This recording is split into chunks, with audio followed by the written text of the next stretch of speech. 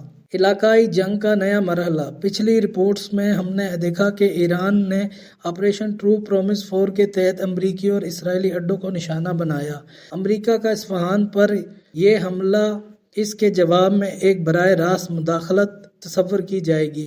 براہ راست ٹکراؤ۔ اب یہ جنگ پروکسیز کے گروپوں سے نکل کر براہ راست ایران بمقابلہ اسرائیل بن چکی ہے۔ خطے کا رد عمل، جیسا کہ آپ نے پہلے ذکر کیا تھا کہ ترکی نے ایرانی میزائل گرانے، اب اسے حملوں کے بعد ترکی خلیجی ممالک اور نیٹو کے لیے غیر جانبدار رہنا تقریباً ناممکن ہو جائے گا۔ موجودہ صورتحال کا خلاصہ کچھ اس طرح ہے۔ تفصیل پھیلاؤ۔ امریکی فضائیہ رپورٹ حملہ آور کے مطابق اصفہان اور دیگر مقامات ہدف 2000 پاؤنڈ وزنی بم اسلحہ، ایران کی جانب سے مزید ممکنہ رد عمل، میزائل حملے اور آبنائے ہرمز کی مکمل بندش۔ اصفہان پر حملے ایران کے لیے ایک ریڈ لائن ہے کیونکہ یہ ان کی ایٹمی اور فوجی طاقت کا دل ہے۔ اگر ان حملوں میں ایٹمی تنصیبات کو نقصان پہنچا تو اس سے نہ صرف جنگ بڑھے گی بلکہ ماحولیاتی نظریاتی ریڈیشن کا خدشہ بھی بہت حد تک بڑھ سکتا ہے۔ کیا ان رپورٹوں میں اصفہان کے کسی خاص مقام کا ذکر نہیں کیا گیا، لیکن وہاں پہ جو کچھ ہے سب کو پتہ ہے۔ اصفہان کی فضائیہ حدود MQ-9 ریپر ڈرون کا گرایا جانا ایک انتہائی اہم دفاعی اور اسٹریٹجک واقعہ ہے۔ ڈرونز امریکی فضائیہ کے جدید ترین اور مہنگے ترین ہتھیاروں میں شمار ہوتے ہیں اور ان کا گرایا جانا ایران کی فضائی دفاعی صلاحیت ایئر ڈیفنس کیپیبلٹی کی تصدیق کرتا ہے۔ اس واقعے کی تکنیکی اور سیاسی پہلو درج ذیل ہیں۔ ڈرون کیا ہے؟ MQ-9 ریپر یہ صرف ایک جاسوسی ڈرون نہیں بلکہ ایک ہتھیار بردار پلیٹ فارم ہے۔ صلاحیت یہ ہے کہ 1700 کلو گرام سے زائد وزنی اسلحہ بشمول ہیل فائر میزائل اور گائیڈڈ بم لے جا سکتا ہے۔ قیمت ایک ڈرون کی قیمت تقریباً 30 سے 35 ملین ڈالر 8 سے 10 ارب پاکستانی روپے ہوتی ہے۔ مقصد اسے عام طور پر ہدف بنا کر ہلاک کرنے، ٹارگٹ کلنگ اور حساس علاقوں کی مسلسل نگرانی کے لیے استعمال کیا جاتا ہے۔ اصفہان میں دفاعی نظام کی کارکردگی۔ جیسا کہ پچھلی رپورٹس میں ذکر ہوا ہے کہ امریکہ نے اصفہان پر 2000 پاؤنڈ وزنی بم گرائے۔ ان دو ڈرونز کا گرایا جانا یہ ظاہر کرتا ہے کہ ایران کا الرٹ لیول اصفہان میں ایران کا فضائی دفاعی نظام، جسے 373 بیور یا 15 خرداد انتہائی متحرک ہے۔ الیکٹرونک وارفیئر ممکن ہے کہ ان ڈرونز کو میزائل سے گرایا گیا ہو یا پھر الیکٹرونک جیمنگ کے ذریعے ان کا کنٹرول ختم کر کے انہیں زمین بوس کیا گیا ہو۔ اسٹریٹجک اثرات۔ 2 MQ-9 کا ایک ہی رات میں گرنا امریکہ کے لیے ایک بڑا نقصان ہے۔ ٹیکنالوجی کے ضیاع۔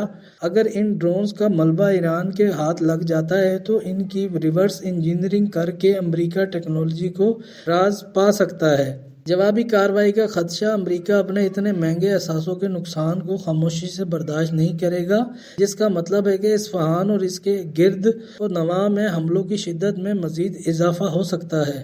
تفصیل۔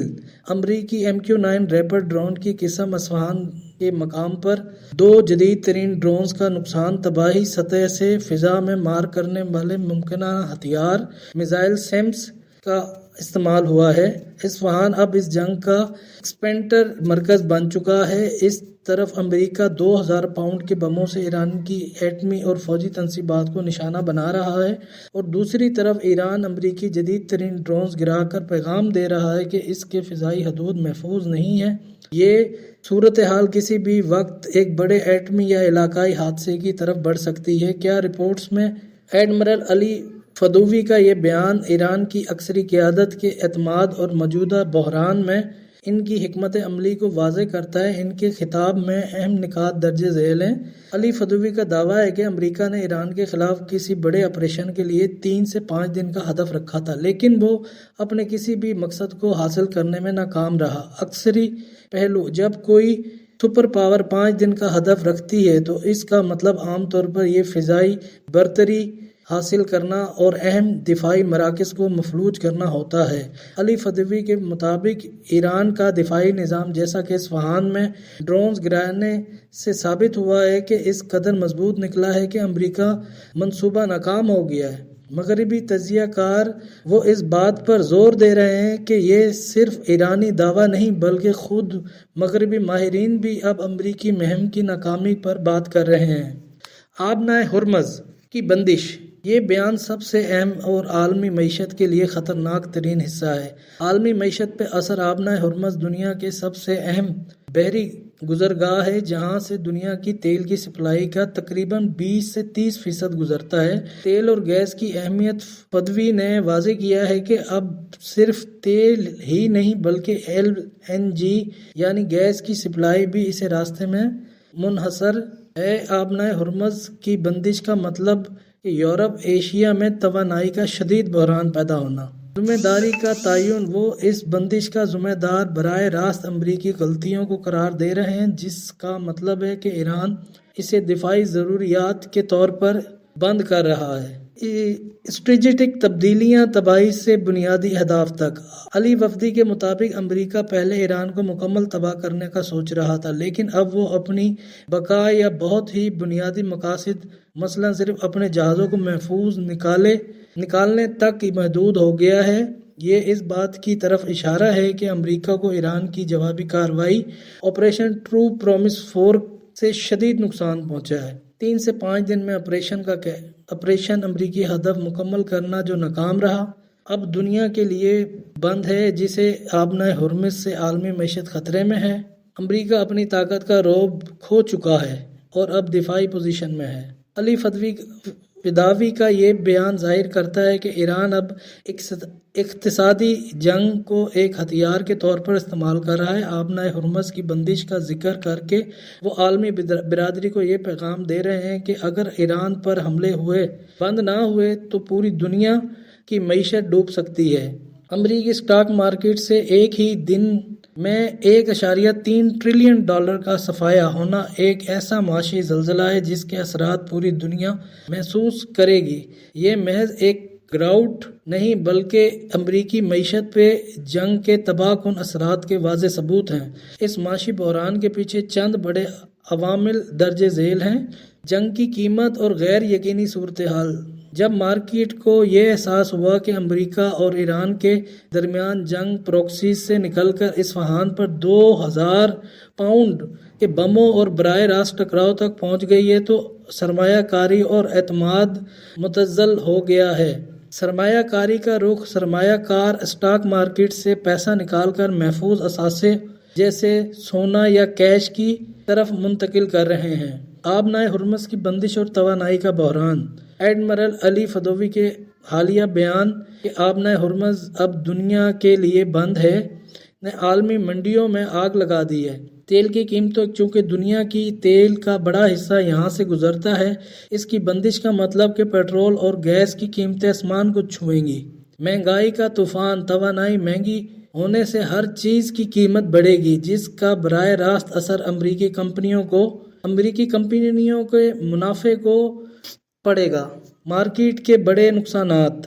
$1.3 ٹریلین کا نقصان کتنا بڑا ہے، اس کا اندازہ اس بات سے لگائیں کہ یہ رقم کئی ترقی پذیر ممالک کی کل GDP سے بھی زیادہ ہے۔ ٹیکنالوجی کی بڑی کمپنیاں جیسے ایپل، نویڈیا، مائیکروسافٹ اس گراؤٹ کا سب سے زیادہ شکار ہوئی ہیں، کیونکہ جنگی صورتحال میں سپلائی چین متاثر ہو چکی ہے۔ تاریخی موازنہ۔ نوعیت 1.3 ٹریلین، جنگ کے شدت اور آبنائے ہرمز کی بندش۔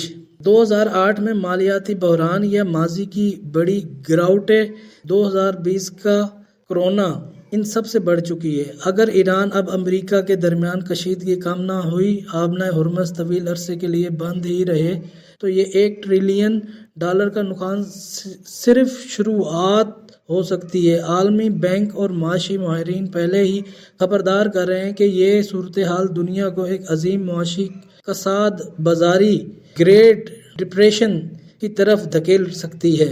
شکریہ، ہمارا چینل سبسکرائب کریں، لائک کریں